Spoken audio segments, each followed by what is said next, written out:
Meu nome é Marcela, eu tenho uma doença autoimune que inflama todos os nervos do meu corpo e com isso eu tenho pioras. Eventualmente eu cheguei num estágio que de novo eu tô na cadeira de rodas, minhas mãos atrofiaram agora e diante disso tudo, eu tenho um bebê. Sim, eu tenho um bebê. Um bebê de 2 anos, não é mais um bebê, é uma criança. Muitas coisas que eu realizei na minha vida, eu orei muito pra Deus, pra eu poder realizar. Agora vai parecer uma coisa muito dramática. Falei, meu Deus, antes de morrer, eu quero me formar, antes de morrer, eu quero me casar, antes de morrer, eu quero ter um filho. Tudo aconteceu. Ou Deus me ama muito e deixou realizar as coisas mesmo assim, ou eu tô com o pé na cova, gente. Aí, eu não tinha como, eu não posso explicar. Eu não tenho como ficar viajando, nem saindo tanto. Gravar vídeo já é difícil por causa das mãos. O que eu posso falar aqui é retratar a minha vida, contar sobre tudo que eu já passei. Eu queria muito, já quis muito ser escritora, escrever um pouquinho sobre a minha vida. Não Minha vida seria mais interessante de todas, mas eu queria contar tudo que eu já passei. Acho que com 25 anos eu já passei por muita coisa, principalmente relacionada à saúde. Algumas pessoas dizem que se formam em medicina assistindo as milhões de temporadas de Grey's Anatomy. Eu já tô formada em medicina de tanto que eu vivi no hospital. Ai, Jesus, já sou especialista em neurologia, mas ok. Esse vídeo é para poder falar especificamente sobre a minha doença, essa autoimune, que inflama todos os nervos do meu corpo. A sigla dela em inglês é CIDP, ou em português PIDC. Essa doença é uma doença que normalmente acontece com pessoas mais velhas. Eu nasci normal, minha mãe teve uma gravidez super tranquila, eu mamei o leite materno até os 3 meses. Era um bebê gordinho, fofinho. E desde novinha, a partir de uns 3, 4 anos de idade, as pessoas que estavam à minha volta observavam que eu tava muito magrinha. Eu era muito de cair. Eu não era aquela criança que você solta e você sai correndo. Eu ficava mais parada, assim. Não gostava tanto de correr, porque quando eu corria, eu caía. Então, eu ficava mais perto da minha mãe, por causa disso, da minha tia, que foram as pessoas mais próximas de mim. Meu pai, ele foi embora logo com o bebê. E depois minha mãe casou, mas isso aí já foi mais pra frente. Então assim, isso mesmo, história pra outros vídeos. Voltando. 8, 9 anos de idade, eu comecei a apresentar alguns sintomas estranhos. Eu comecei a ter muita febre do nada, muita dor de cabeça, tremedeira. Na escola eu desmaiava por qualquer coisa e eu comia e vomitava. Não por achar que eu tava gorda, eu não tinha anorexia, não tinha nada disso. Só que eu não conseguia comer. Dado o momento, era tão ruim de comer, que eu forçava porque eu tinha que comer, eu precisava alimentar meu corpo. E essa parte, Eu não sei falar, gente, muito bem. Essa parte aqui muscular, responsável pelo... começou a atrofiar. Então, sempre que eu forçava, eu vomitava. Isso aí eu já tava com uns 11, 12 anos.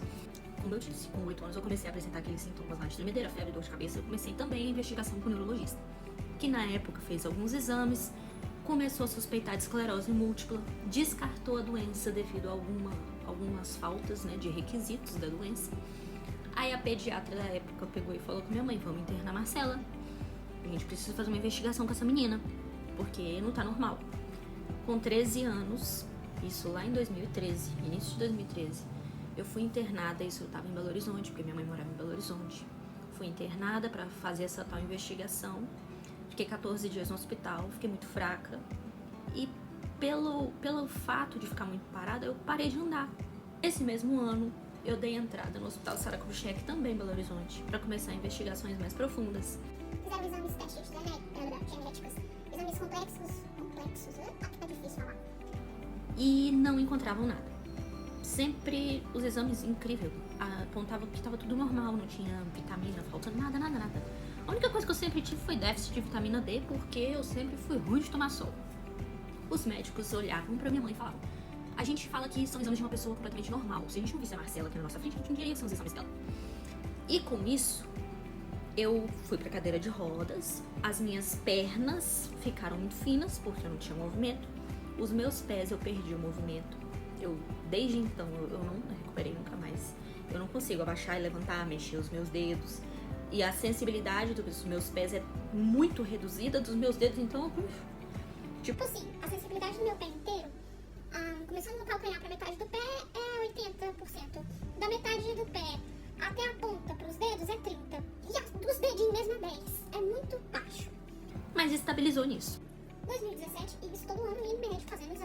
eletromiografia, que são os choquinhos, as agulhas para ver questão de estímulo, ressonância. Sabia que era uma doença desmielinizante, mas não sabia qual era a bendita da doença. E por que aconteceu? Então eu não tomava remédio, não fazia nada. Não fazia fisioterapia porque os médicos alegavam que isso ia sobrecarregar os músculos, causaria um outro problema que eu não precisaria no momento. Então, gente, foi um segmento de problemas. E aí, em 2017, eu falo que isso foi coisa de Deus, tá? Eu sou um pouquinho egoísta nessa fala. Deus deixou acontecer uma epidemia de febre amarela aqui no Espírito Santo. E na época eu ia viajar para um sítio. Aí eu fui e tomei a vacina de febre amarela.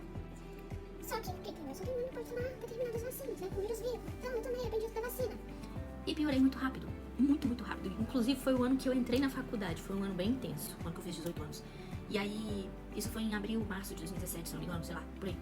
Piorei muito rápido. Quando chegou em julho, eu já tava em estado vegetativo. Não virava na cama, não sentava, eu já tava dando escara na perna, na orelha. Opa, o pacote de biscoito apareceu aqui. E aí, eu tinha uma cuidadora. Não conseguia falar. Essa altura aqui que eu tô falando era extremamente alto pra mim. E já tava olhando um apito pra eu poder assoprar quando eu precisasse de alguma coisa, mas eu não tinha força de assoprar o apito. E aqui, ó, já tava olhando até sepultura pra mim, porque eu tava ruim, né? Ruim. Aí a mamãe conversou comigo, falou, olha, vamos dar mais uma chance, tenta de novo ir no Sara. Já era época de internar de novo pra repetir os exames, eu não queria ir. Porque eu falava, mãe, vou repetir os exames pra dar de novo que eu não tenho nada, encher de esperança. Não quero isso, não quero. Aí ela falou, eu entendo, respeito sua opinião, mas tenta uma última vez. Eu fui. E aí, gente, deu alteração no exame mais importante, que é a punção lombar. A taxa de proteína, se eu não me engano, tinha que dar 45, deu 150, o que significa uma inflamação extremamente alta. Eu estava em Vitória, estádio vegetativo, fui pro BH internar no Sara. E aí, do Sara, eles me transferiram pro São Lucas de lá, hospital público, porque era o único que tinha vaga. E eu comecei um tratamento experimental. E o médico conversou com a minha mãe na época, falou, olha, a inflamação da Marcela tá acentuada, já chegou no nervo óptico, ela pode ficar cega, então a gente tem que correr. Ela pode melhorar nada, tudo, só um pouquinho. E aí vai depender do organismo dela. Eu comecei com metilprednisolona, agosto de 2017. E eu lembro de números, né? Números, 2 dias de medicação eu já virava na cama, em 3 meses eu já conseguia andar com andador, em 6 meses eu já andava normal. Lembrando que o normal, que eu falo, tem sequela, né? Que eu nunca recuperei movimento do pé, como eu falei, a sensibilidade reduzida, a força muscular também, eu não movimento os meus dedos dos pés. Com isso eu ando, eu tenho os pés equinos, né? Em ponta, então eu ando levantando os joelhos, andava, por causa que eu vou ter cadeira de roda. Marcelinha fazendo teste na cadeira motorizada. Tchau. Tá te alongando.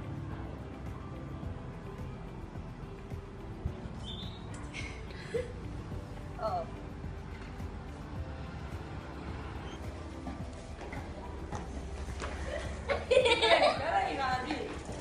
Vai lá.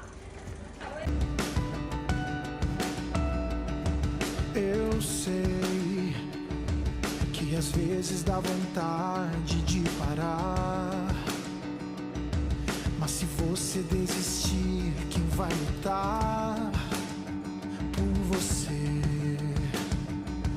Aí eu fiquei por um tempo com metilprednisolona. Depois eu mudei para imunoglobulina. Eu mudei para imunoglobulina com corticoide oral. Depois eu parei a imunoglobulina e tomei corticoide oral com azatioprina. A azatioprina eu tomei por 3 meses porque eu tive alergia, a minha pele acabou, arrebentou inteira de estria, perna, barriga, braço. Começou a dar roxo, parei o azatioprina. Depois disso eu voltei para imunoglobulina. Isso em 2020. A imunoglobulina e corticoide de novo, juntos. Depois eu tomei... Aí eu fiquei assim por alguns meses, parei porque eu comecei a passar mal. Fiquei uns 2 meses sem tomar imunoglobulina e aí eu engravidei. O que foi um milagre, porque a médica disse que eu não poderia engravidar. Era muito pouco provável por causa da medicação que eu tomava, que era abortiva, por causa que doença autoimune expulsa corpo estranho de dentro de você. Então, o Ravi, ele foi um milagre. Por isso que eu falei, resposta de oração. Então, ou me ama muito ou eu tô com o pé na cova. Mas, tá aí, furar com o milagrinho. A minha doença não é uma doença hereditária, então o Ravi não corre risco de ter. Então, vou agora fazer a conclusão do resumo. Descobriram minha doença tarde, embora a investigação tenha começado cedo. Eu parei de andar com 13 anos. A doença foi descoberta com 17, quando eu já tinha parado de andar e tinha passado por estado vegetativo. Começou as medicações tarde. No início deu certo, só que depois parou de funcionar. Uma doença flutuante. Ela tá bem, do nada ela piora, do nada ela fica boa de novo. Uma doença que não tem cura. Como você ter tratamentos pra te dar qualidade de vida. Depois que o Ravi nasceu, até o 6º mês de vida do Ravi, eu fiquei bem, eu fazia as coisas com o Ravi, eu limpava a fraldinha dele sozinha. Eu tinha as minhas dificuldades? Tinha, mas eu dava banho no Ravi na banheira em pé, eu pegava ele no colo. Eu trocava a fralda dele, eu conseguia passar pomada, eu que dava remedinho, eu conseguia fazer tudo. E depois a mão foi atrofiando e as pernas foram enfraquecendo e foi uma piora muito rápida de novo. Voltei a tomar a imunoglobulina e eu nunca parei de tomar o corticoide, nem na gravidez. A imunoglobulina eu parei, né, antes de engravidar, não pude voltar durante a gestação. Voltei a tomar quando o Ravi já tinha 1 ano, ele mamava ainda, ele parou de mamar 1 ano e 2. A imunoglobulina não fez efeito e a médica quis tentar um outro remédio, que é o imunossuprex. Na verdade, a azathioprina de novo, versão reduzida da dosagem, não funcionou. Parei a azathioprina, parei a imunoglobulina e fiquei só no corticoide e agora tá nessa coisa. Já tentamos todos os recursos de medicação, todos, e não tem mais jeito, não. Não é a morte não, tá, gente? É porque não tem mais. O que dentro desse problema de saúde, as possibilidades de medicação, todas já foram esgotadas. Então, assim, o que resta é uma tal de plasmaférese, que é a transfusão de sangue. Só que os médicos são totalmente contra. Isso, inclusive, é equiparado à imunoglobulina. A imunoglobulina, inclusive, é um tratamento mais caro e mais eficaz. Eu já fiz muito e não funcionou. Hoje eu tomo corticoide, faço reposição de algumas vitaminas, principalmente vitamina D. Né? Pessoa que tem déficit de vitamina D desde a barriga da minha mãe. Por causa da alta dosagem de corticoide que eu faço uso. Desde 2020, eu tomo corticoide todos os dias na dose máxima. Com isso, eu desenvolvi catarata nos 2 olhos muito cedo. Muito obrigada pelo café. Posso desenvolver a tal da osteoporose até os 30 anos de idade. Como eu disse no início do vídeo, Deus é muito bom pra mim. Deixou eu realizar tudo que eu pedi pra Ele. Ainda não passei na OAB, mas vida que segue vai dar. Tenho meu neném. Tenho um marido que cuida de mim. Me ama. Pessoas ao meu redor que também me amam e torcem pelo meu bem. Eu vou reclamar de quê? De tudo que eu tenho no meu corpo de ruim, o que mais me incomoda são as mãos. Eu acho estranho. É chato. Eu não consigo fazer tudo que eu gostaria, nem do jeito que eu gostaria. Eu não sei quando, nem se as minhas mãos vão melhorar. Ou se eu vou ficar normal de novo. Mas eu tenho que curtir a minha vida aqui agora. Meu filho tem 2 anos, eu tô nova, eu tenho marido, eu tenho uma vida inteira pra curtir, aproveitar. Eu vou me adaptar e vai dar certo. Não tem regra nem receita de bolo pra ninguém. Cada um vive do seu jeitinho. Eu quero compartilhar sobre como eu vivo hoje, aos pouquinhos, pra vocês entenderem tudo que eu já passei. Beijinho e até a próxima. Tchau, tchau.